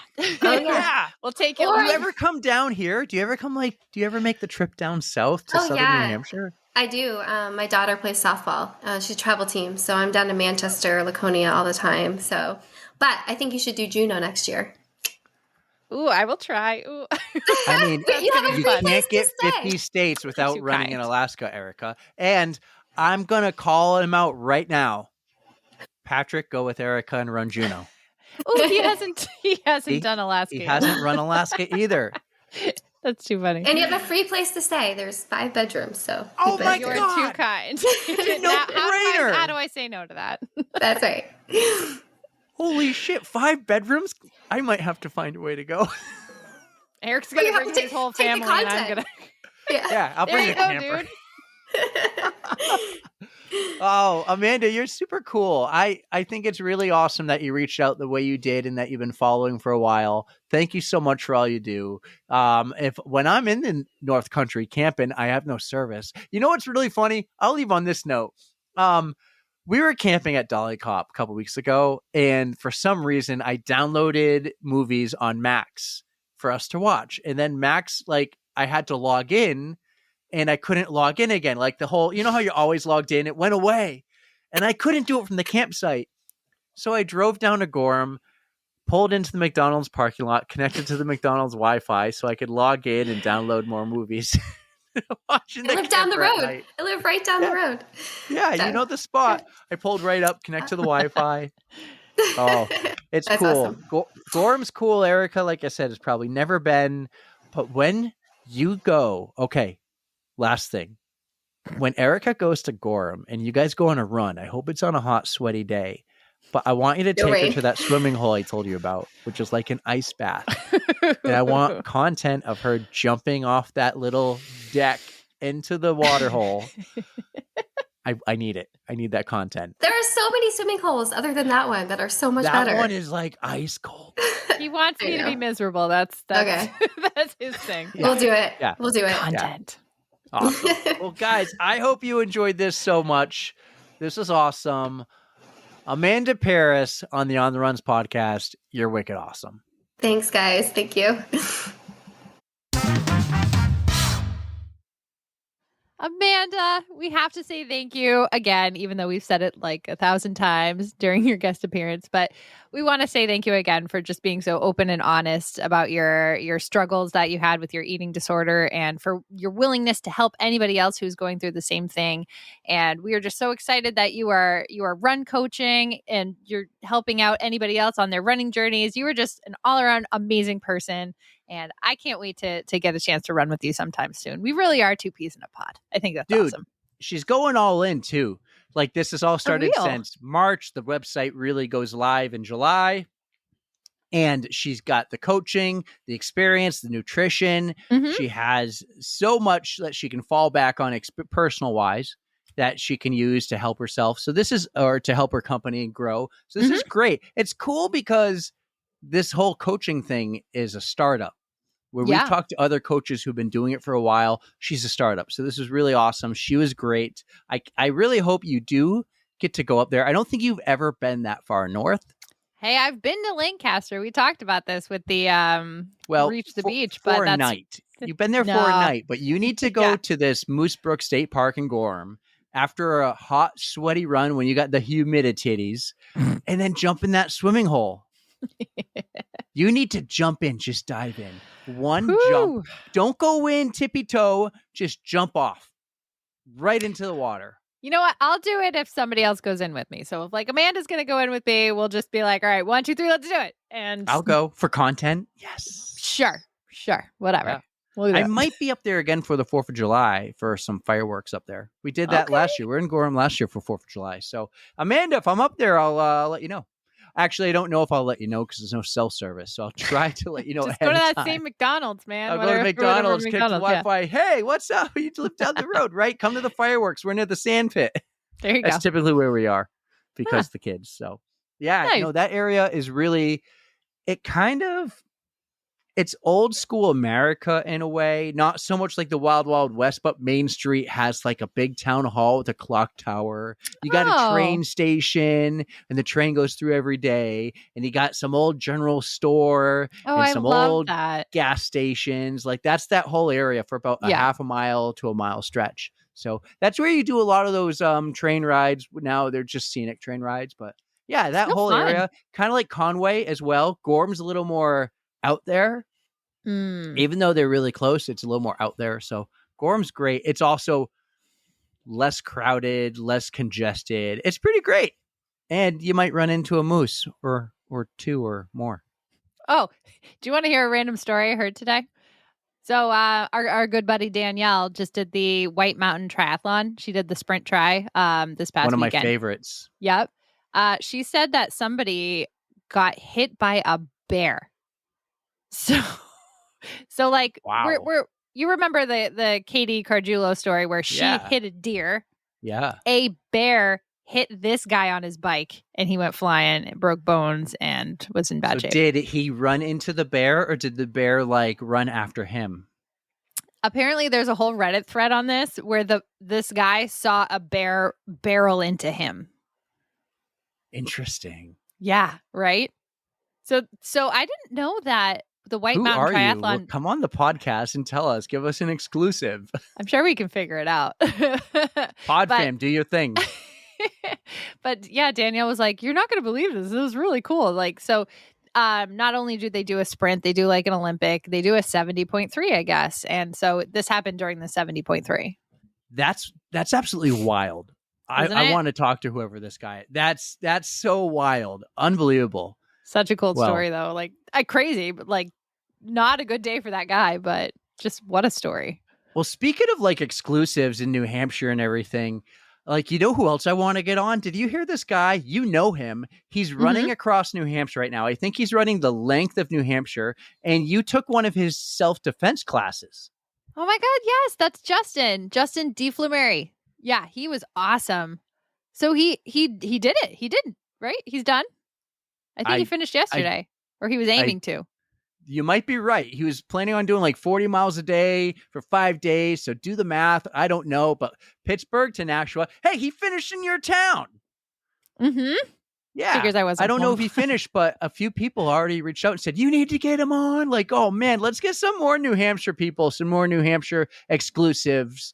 Like, this is so cool. He's a Merrimack guy trying to run the length of New Hampshire the fastest. So he's going, you know what he's doing? He's going for Mike Beeman. Mike Beeman's run the length twice. I wonder, does Mike currently hold the record, and was Justin trying to beat it? I don't know. Ooh, we got to do some fact checking. Oh man, you got to talk to your boy Justin, because you know him. He could talk all about self-defense and running the length of New Hampshire. He would be a great person to get on, honestly, because he's just a great person in general. He's got such a fun personality. I think he'd fit right in with us. I mean, the last time I saw him was at the 20 miler, and he was wearing glitter and hot pink. And I was like, yes, you are awesome. Mm-hmm. All right. Yeah. All right. Let's work on Justin too. Let's work on this guy who got tackled by a bear and survived to live to tell about it, hopefully on the podcast. And let's get Justin. Hey, guess what's happening in 110 days? One of our marathons. Which one? Yours. Mine or yours? Mine. Oh, yours. Shit. Okay. Yes. Awesome. Yeah. So how that you feeling? makes yours in what? I'm 132. Mine is 22 days after yours. That's the easiest way to remember. 22. I feel like the real question is, how are you feeling about yours? How's your fundraising going? How's training going? I mean, I saw you were just on a run, like in Rye. You went to Rye. You did a beach run today. I did a beach run. It was, dude, it was 75 degrees at the beach when it was 105 here at home. Gross. Well, dude, it was insane. Awesome there. No, that's awesome. Yeah, it was insane. The difference of temperature. No, the family was at the beach, and I joined them for the afternoon, and I had my own car and running gear. I said, I'm going to go for a quick 2-mile run. Perfect. Just because. How's training going? It's starting. And not that the plan's starting, but just really like I'm starting to get consistent again. So you've seen I've done a lot of the mountain runs, and now that school's out, I told you on the last pod, my plan is to run 3 mornings a week. So this Tuesday morning, when you guys are listening, I hope to have already gone for a run, and the same will be for Wednesday and then Friday. There you go. And then I really got to I got to talk to coach and get our plans lined up, the days, because there's days she gives me to run, and I'm like, I can't run that day. Like I can't run on a Saturday or Sunday. Weekends are out. Gotcha. So we got to just work the schedule out where I get my running in Monday through Friday. Hey, I can do some yoga, or I can do a Peloton ride on a Saturday night, but I got to get my runs in during the week. That's what it has to be. And so we have a meeting scheduled, because while we're taking July off, I think we're going to drop one of our newest podcasts over the summer for a little mini series of Run Your Mind. So hopefully, fingers crossed, we're really close on that. Oh, excellent. So while we're gone, and hopefully the recap is doing their thing for us, hopefully we'll have something coming for you every Wednesday in July and August. That's so exciting, Nicole. Yep. I can't wait. Yep. Pretty cool. So New York, Chicago, they're coming along. Guys, don't forget, in the show notes, please go and help fundraise. By clicking the links in the show notes, you can either support some of our partners, My Race Tats or Right Socks, hit those affiliate links, or you can click the link to help us fundraise. I actually have to be at $1,500 by July 1st, but I will be, because we have a bunch of money, in a pool from all our yoga nights and our events. So that's going to get distributed this week. And so I think I'm at $800, $900. That's great. So Jen will dispense the money equally to get everyone to that 15. And then we'll wait. We actually have to have our $3,500 goal. Yep. By September 1st. That seems so weird. I have to that get my goals by. So I have 2 more months to get my goal, which is fine, because we got the big raffle night August 2nd, guys. Huge raffle night, over 80 prizes. One of them right here, Firefly. So Excellent. pretty freaking excited. Maybe we should do something. I felt like, should we offer someone the chance to come on a pod? But what if we just did like a group run and it like donations welcome? We could do a group run. We could maybe start it somewhere in Manchester and have a gathering after at like the Bridge Cafe. Well, actually, Alyssa offered to do a bike ride. And the only problem is we need to find a date that works where everyone can go to Boston for this bike ride. Because remember, she's a trainer at the studio. That's right. Revved. So one of the prizes is actually a studio ride where they're renting out, they're offering the entire studio. Whoever wins it can bring whoever they want for a studio ride. Wow. Right. That's pretty cool. But then she's also offering a studio ride where it's a charity ride where we show up and anyone who goes, it's kind of like for us to advertise. So they have 50 bikes and it's a donation. I guess people typically will donate $26.2. Okay. Right. But the problem the team has is they're thinking, how can we all find a day to get together?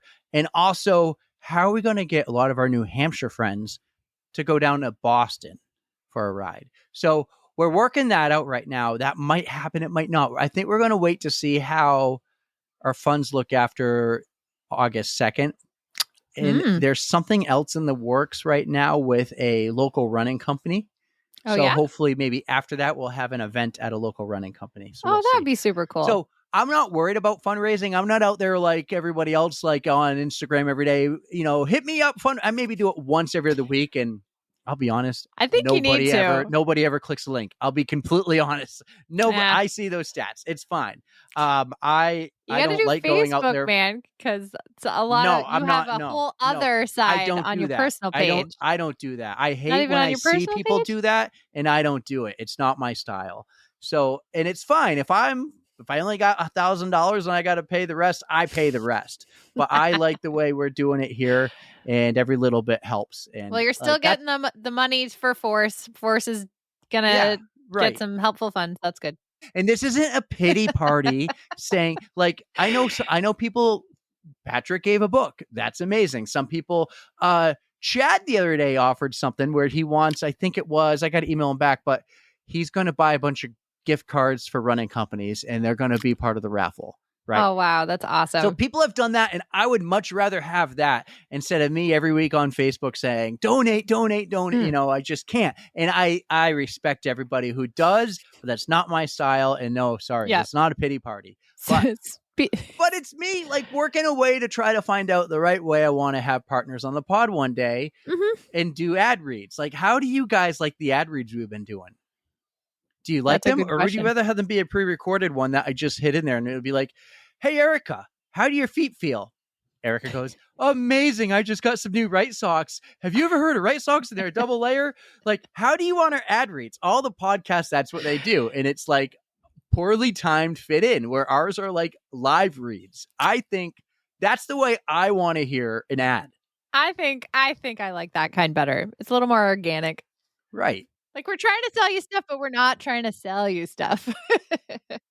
we love these products and we just want to share the love. We want you to support the brands that support us, like my race tats, and I'm going to get some for New York. Erika gets them for her races. It's awesome. All right, but enough about this. I need to admit a fault. I have a big fault. I messed up. What'd you do? I forgot someone's birthday.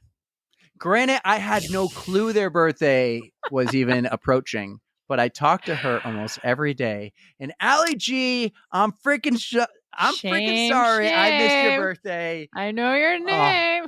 I didn't even know. I found out 2 days later when I logged on Facebook, like one of my 3 times a week. And I saw that Jared said, happy birthday, Allie. And I was like, oh my God, it's Allie's birthday. I go to text to her. And then I realized that post was 2 days ago. Yep. You know what, though? I learned about her birthday. I'm pretty sure when we first had her on our podcast and we were talking about it because like, oh my God, you have a June birthday. I have a June birthday. I'm only 10 years older than you. Okay. and I put it in my calendar. So wait, now I get 87, right? Or 86? Huh? Are you 86? So she was 96. Mm-hmm. Wow. So I am old fart. Wow, Allie, one more year to the big 3-0. Don't tell her that. Let her enjoy her 20s. Jesus. Don't rush her. It's great. 30s are amazing. I know. Well, we know that, but just let her have another year in her 20s. Okay, I won't. I take that back, Allie. I apologize. Wow, Erika, one more year to the big 4-0. I'm actually not sad about that. That's extra buffer time for Boston qualifying, which, oh my gosh, we need to talk about some new Boston qualifying Okay, standards. let's do it. Boston qualifying time, go. We're just going to cut it. Okay. So No, you're just rolling with that. This is the outro. We just roll in the outro. See, this is making his job really easy where he doesn't have to do much editing tonight. I edit the intro really hardcore. The outro, not so much. Loose. Yeah, we only have the hardcore listeners at this point. But you are living under a rock if you haven't heard about these new standards. The most important one being that the downhill marathons that people love to hate and love to qualify, they are going to be tacking on extra time depending on how downhill it actually is. So now it really can't be used as that much of an advantage to qualify for Boston. I think it was like if it's 1,500 to 3,000 feet, you add 5 minutes. Yep. If it's 3,000 to 5,999, you add 10 minutes. Yep. And then they don't count the other ones, right? Anything higher than that. I think there was only 1 or 2 big marathons with over 6,000 feet. Which ones? Did you look them up? I know. I just read that on the Twitter machine. Yep. But if you're at like 1,499 feet, you're good. Still downhill. Right. So how do you feel about that? Because you love those races. I do. Those races are really fun. But let me just tell you, I'm not qualifying no matter what. Like I could run a downhill race all I want. It's not helping me. Those are hard as shit. If you don't train for a downhill race, you are blowing out your legs and you are going to be in some serious hurt by the end of it. And if you're like me, it's not going to help you at all. I did not do any better in a downhill race than I did in a flat one. So, I mean, I think it is helping be more fair to the qualifiers, but I mean, I think it's really can't absolutely necessary. I think it was an approach they had to take that seemed fair, but also not extreme. Like, I don't think they should have added. If what do you think would have been worse? If they cut the BQ times by 5 or 10 minutes, or if they just took away the downhill races. Like maybe they have the stats that show them like, 24% of our qualifiers do it in a downhill race.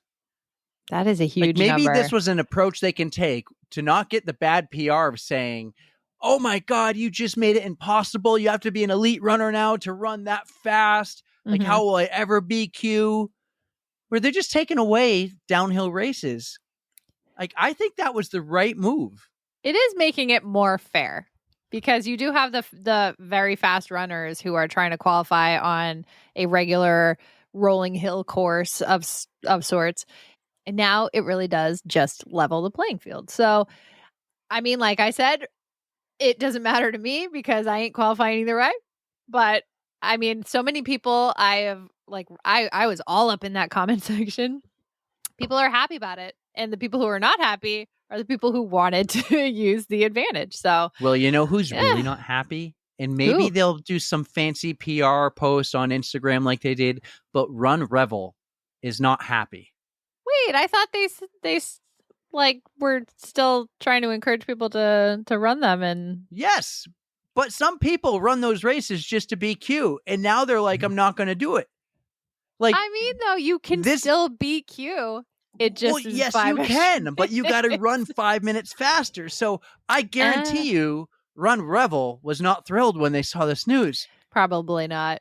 I mean, they're not the only company that does them, though. There's all kinds of races that have those kind of downhills. But that's like the one that comes to mind, and it's too bad. It kind of stinks because, for everything from what I know is they put on great events. Oh, they absolutely do. They're widely popular, so I hope their popularity and their reputation of putting on a great event helps them. But like my first thought was all these downhill races, like 5 years ago, I never heard of Run Revel. I have. Right. Well, but because downhill races. And when you ran your first Run Revel in Oregon, your goal was to what? BQ. Mm-hmm. Yes. Guess what? It didn't happen. I know. And you got 2 bloody knees. No, that was Shauna. Oh, I had a stress fracture and it took me 5 hours. because I was in so much pain. But still, like, come on.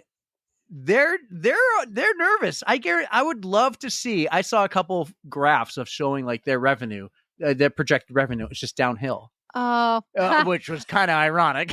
I know. I just laughed at. I mean, what can you do? It was kind of inevitable, which makes me wonder if the other majors are going to follow suit. Who knows? Well, Boston's the only one I know that kind of has this type of qualifying time as a major. New York City was like. But they have other ways to get in through the lottery, and the charities is so much easier than Boston. You have a point. Okay, yes. So, but I think Boston did the right move in a PR standpoint. Like, let's not make people mad at us. Let's just say, hey, for all you legit runners who are earning BQs on a fair course, they're going to be happy. And like the percentage wise, they totally played the percentage game. Because probably of all their BQ runners, statisticians, right, figuring it out, probably of all their BQ runners, like majority of them do it on a fair course. I'm saying fair, like flat, hill, uphill, downhill, flat. But they're probably seeing the numbers go up on these downhills, and it was just a smart move, on their part. And I agree with it. I want to know what kind of backlash they were getting. Like, I haven't really heard too much about it. Like, there's like some little comments here and there saying like, oh, yeah, I got cut because of all these people. And they must have really been listening to it year after year. And well, I'm sure they didn't take this decision They lightly. everybody reads the comments, but you also got to take them with a grain of salt because you're not going to get the people who are mad are going to leave comments. Oh, yeah. Right. And so the silent majority there are the happy people. It worked in their favor when they had the first year that the Bank of America was their sponsor. They had the medal, and then people complained, and the medal was great this year. So sometimes complaining helps. No, I mean, if you have a legit reason to, a gripe against something, go ahead and say something. I think it's better also if you email them at the same time. Like personal, but also like all what Instagram or social media is in the comments. Like, how Aaron Azar goes, I go straight for the comments because what they're going to be. Yeah. However, the BAA comments were overwhelmingly in favor here. Yes. They knew they thought of this wasn't just like, let's do this and hope. Like this was definitely. It really is going to level the playing field. So it's hopefully going to make people take happy. Some of the heat off. Yeah, but it's going to like the numbers every year are so freaking high. Yeah. It's going to take some of the heat off. Like this year, I wonder. Well, it wouldn't be this year; it'd be 27. I wonder what the numbers will be. Like, will they be lower? Like they had this many applications less, or this many. I would BQs like to less. see those numbers too, because this past year was like a record number of applicants who qualified in general. So right, they were running downhill. I want to know how many of those people actually qualify. Do they like have that as a stat? I would like to know. I bet there's numbers there. And I got some other Boston stats from mostly about charity, because a lot of people are complaining about charity. And I got them that show like, hey, we've never allowed one more or one less of a charity runner. Yeah. And again, like you're never going to win that battle if you don't like charity runners, because over $50 million. Yeah. Oh, I thought you were going to do the. I thought about it, but I didn't want to overdo it. I know you. Don't do it. Don't do it. But anyways, I love it. I think it's a good move. And I'm thanks for bringing that up, because we meant to bring it up with Tara the other week. Yeah. Tara. I mean, it's interesting news. It was huge. And like I said, I am kind of indifferent just because I know I am not ready to qualify. But when I am, if I am, it's going to be on a legit course, or I will take the penalty. So give and take. The penalty? You mean the 5 minutes on a run revel? That's basically what it is. It's a penalty. Well, yeah, but again, if you're in that good a shape to do a BQ 5 minutes quicker than the actual BQ on a downhill, I bet you could do it on a flat or a fair course. Mm-hmm. That's what I'm thinking. You don't need the downhill race, Erika. But they're fun. They're fun. If I'm going to run, but I'm saying if you were to qualify, still going to run a revel. If you were to qualify, would you rather qualify? Let's say your time is at 3:30. Would you rather qualify on a fast course that's fast and flat at a 3:30, or be like, okay, I'm going to do this downhill race and really crush my quads and have to run a 3:25 and then hope for a buffer? I would love to do it on a fast and flat course, something like that. Chicago would be my dream, okay? If I were going to qualify anywhere, I would love to do it there. I guess more Revel now is going to be for just crushing your own personal goals, like your records. Like how much, like if I know my baseline's here, how much better can I do on a flat, like on a hilly course like that, like a downhill? But like I said, Revel just pick some spectacular locations, so don't count them out. I mean, no, it's I know. just so Yeah, they put on a pretty. great event. Yeah, but they have to kind of be like, honest to God, they're like, damn. Yeah, they can't have been. They're super like this. pumped You know about what that. they're like? This. Nailed it. And then when they call the BAA to ask for them to like do anything, help them out, they hear this. See, those are correct uses of that soundboard. Not really. I could do better. Insert fart noise here. Does that work for you? Is that your fart noise? Yes, it does. That's good enough. Well, hey, fun episode. We got, you know what we got? If I look at the calendar, next week's our last episode before our break. And next week's episode will be live from the Goffstown Gallop. That's right. Okay. Saturday, the 28th, 8:30 a.m. is the drop of the green flag. And David French will be there. Mike Beam will be there. 6-star Erika will be there. Pterodactyl will be there. I should be there. Do you know what the weather is? Last I checked, it had some rain in the morning and 72. So it looks that awesome, could be right? amazing. It looks amazing. Right? Unlike today, 100 and something degrees. Tomorrow, too. Well, being Tuesday, 100 and something degrees. Also. Tomorrow's high is a 99, which is actually higher than today's high. Today's high was 96, but it did get higher. So once again, Erika never asked me how my weekend or my day was, but when I was home today and brought the camper back after a great camping trip to my parents' house, it was 100 degrees. How was the balloon festival? It was so that cool. I totally knew about and remembered from our conversation the other day.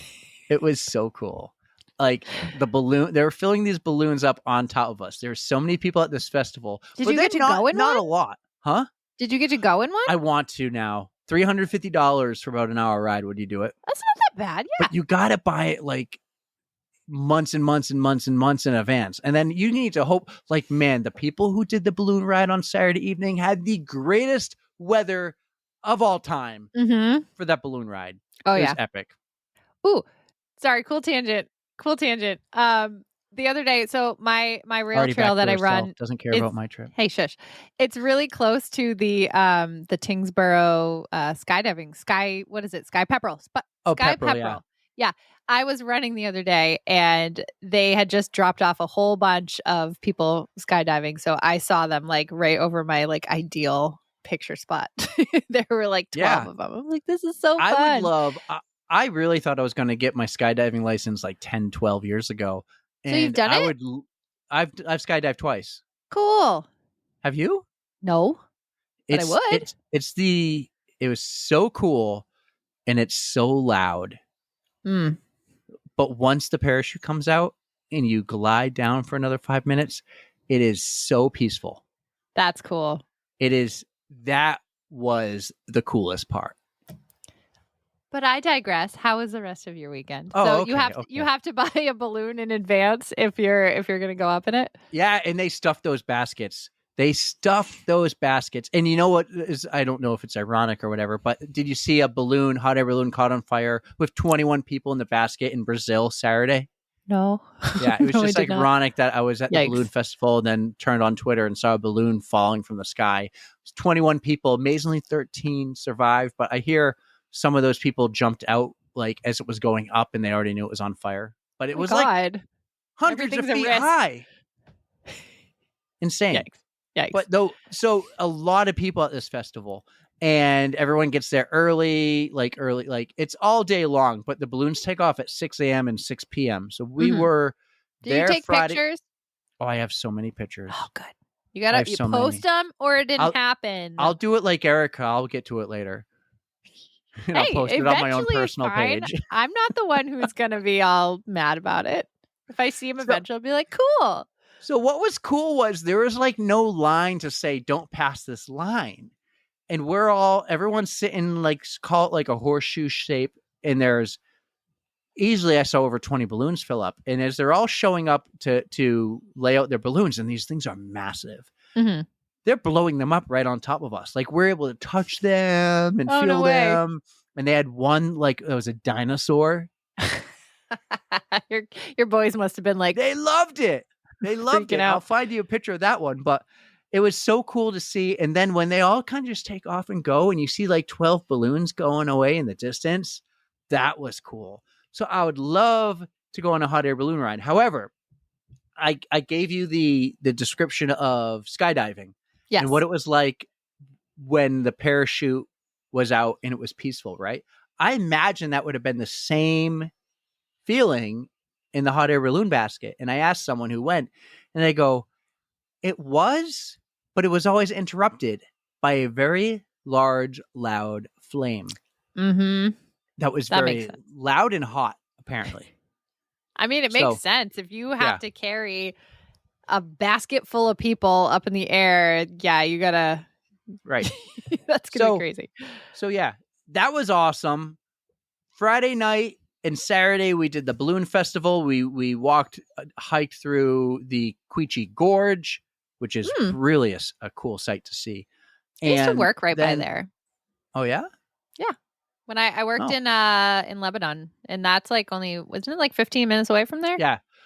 I went to lunch for there. It's the first exit in Vermont, Quechee. Yeah. The next day we went to this really cool like nature center that had this awesome canopy walk. We're 100 feet above the ground doing this cool canopy walk, and they had this gigantic spider net that the kids could jump in and play in, and they said it could hold the weight of 2 elephants. It was like a massive, here's a picture right there for you.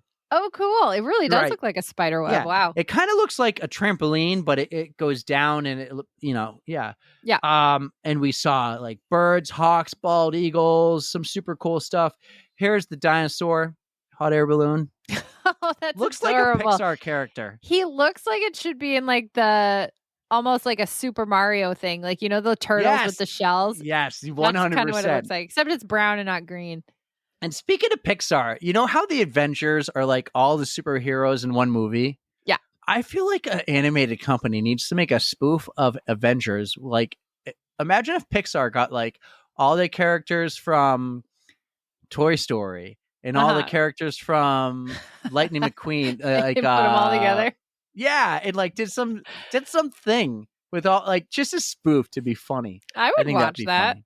Yeah. I love Pixar and stuff. We had a great weekend camping. Like, so I was not upset that I wasn't at the BAA 10K when I knew about all the heat warnings. Because when I woke up that Saturday morning and you're camping and you're in the shade, it feels like 10 degrees cooler and it's so comfortable. It was so comfortable. And I was like, oh, I love camping. I love camping and I love skiing. And 2 complete opposite extremes, right? But just, it's such a mental break. Yeah. You get to kind of reset.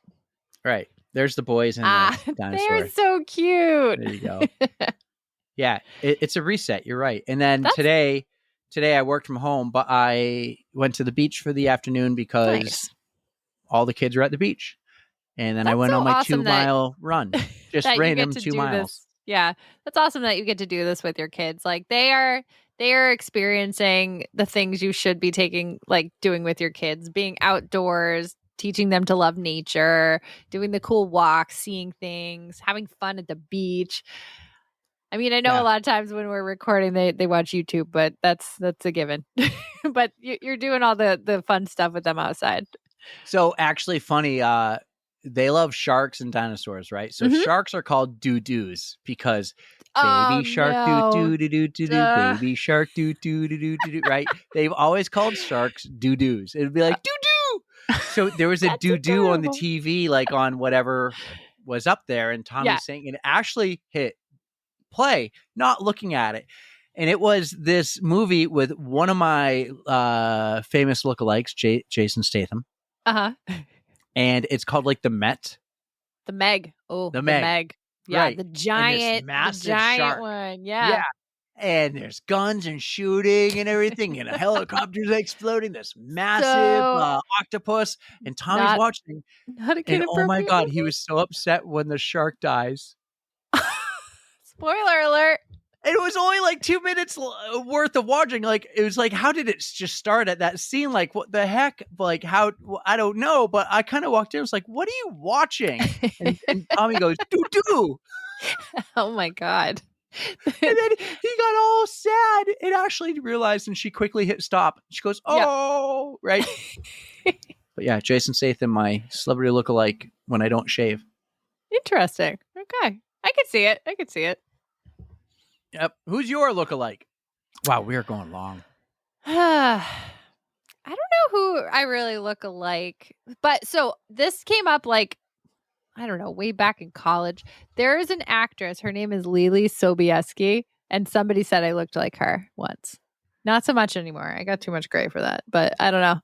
So I've been told many times from many people in the most random places. We're talking like years ago in North Carolina, like this guy who worked at a kiosk across from my store. I worked at Sunglass Hut, a hostess at Portland Pie. I remember going in and they all told me that I looked like Jake Gyllenhaal. What? Right? And then it depends on the movie. So there's this one movie in particular. I don't know if I see the Jake Gyllenhaal. When he shaves his head, I am Jake Gyllenhaal. What movie? Well, you got Jarhead. Okay. But one of my favorites. This movie is epic. Absolutely epic, and viewer discretion advised, but End of Watch. Have you ever seen End of Watch? I don't think I have. I've seen most other things with Jake Gyllenhaal, though. Which is why I'm like, let me show you some pictures here. Okay. All right. I'm going to do a little share screen here. Share my Google. I don't know how big it is on yours. Like, there he is right there as a police officer. Yep. That's me. I can see that. Right? Yeah. Because I'm not used to him not having hair. Maybe that's it. You know, especially when I was a little younger. It's me.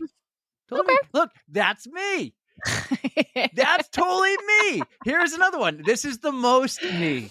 Okay. I can see it now. Yep. Yeah. Yep. When I had hair, I was told I looked like Cam Neely with hair. A lot of guys I played hockey with in You look like high school Cam and Neely college with did. hair? Oh, when you have hair. When I had hair in college. Oh. Me having hair? No, I do, but I don't know what Cam Neely looks like. I would let my hair grow long. And Timu Solani was another one. Some hockey players. Timu Solani was a Yeah, thing. you're barking up the wrong tree. I have no idea. Yeah. Here's Jason Statham. Like, that could be me. That could be me right there. Do you Especially ever when I have don't facial shave. hair? You see, that's my body right there. That's totally my body. He's got moves of a different kind. If I ever have facial hair, it's like good 5 o'clock shadow, but it takes me like 2 weeks. Well, that's basically what Jason Statham has, like 90% all of the time. Yeah, I know. So I think I'm more as I'm about to hit 40 in my Jason Statham era. You're 40 this year, right? Yeah. Damn, dude. Less You than don't a look month from 40. now. Hopefully, I don't Less look than a month. 39. Hey, when I shave my head, I feel like I look 28. So got that going for me. Very nice. Very nice. Oh, I feel like I just don't want to end this pod because I love it so much. Well, but before we end things, let's did talk we talk about more our plan. about me. Do you want to talk more about me? What was that? You have questions for me again? Just listen. Shut up. We need to talk about our plans for the Gallop. Are you going to be able to go? I know the last time we had talked about this is because the kids had like I'm going to the soccer Gallop game. You are? Okay. Well, cool. it's me and my shadow soccer. It's the last one. I'm going to the Gallop. Okay. Good. I'll be there. My plan is to be there probably between 7 and 7:30. My mom will be joining me because she's going to be in town staying with me. Mrs. Hamill coming back home. She's coming up. And I will have to do a quick 2-mile warm up before the race. So I might have you guys just entertain her. With you. You want to? Okay. I mean, yeah. Let me see what Coach has for my long run. Danielle and Shauna will be there, so hopefully my mom will have somebody to talk to while I'm off doing. Is Shauna running? Yes. Yes, Danielle is also running. Are we going to see former producer? I don't know. I haven't talked to her. But Tara She will gave be me a there. 5.5. Oh, she knew I was running the Gallop. That's why she gave me 5.5 on Saturday. Gotcha. Yeah. Fuck it. I'll do 7. What's a little extra? You're fine. Right. Yeah. I'm just training for New York City, baby. We're going to the Big Apple. We're going to do it this year. You're running Chicago. I'm running New York. Big things are coming. Big things are happening for the pod. Partnerships. Sponsors. Start spreading the news. Monday Night Media is going to have hats soon. What? Yeah. That's awesome. Oh, I'm so excited. But it's summertime, baby. We got one more episode before the summer break. Between our birthdays, it's going to be live from the Goffstown Gallop. In the back of my truck, probably. Please no rain. If it rains, we might not do it. Sad, Let's I know. just hope for no rain. Let's get another Saturday. 2 Saturdays in a row with no rain would be wonderful. Can we do it, guys? Can we do it? Another Please. Saturday, no rain? Please. Well, all right, Erika. This is amazing. You're the best. You're the best. Thank you, Amanda Perras. Thank you, all our guests for the first 7 months of the year. This is awesome. Please support our partners, My Race Tats, Right Socks, Firefly, UFOs. Go to the Goffstown Gallop on Saturday. Go to the show notes for all those links, guys. New York City, Chicago. We got so many cool things happening. Instagram, YouTube. I will drop everything in July, I promise. Threads, maybe I'll post more there. We got Run Your Mind coming. Movement People will be back. But she's been very busy. And the LG show is Alvaro, crushing. by the way. Yeah. Alvaro finished his 3,000-mile bike ride. Right. But all right, Erika, it's time you take us home. All right, everybody. We hope to see you this weekend at the Goffstown Gallop. They do race day signups. Make sure to bring cash or a check. I don't think they do Venmo. So just be prepared. But we have to thank you, as always, for listening. You know we love you. Don't fear the code brown. And don't forget to stretch.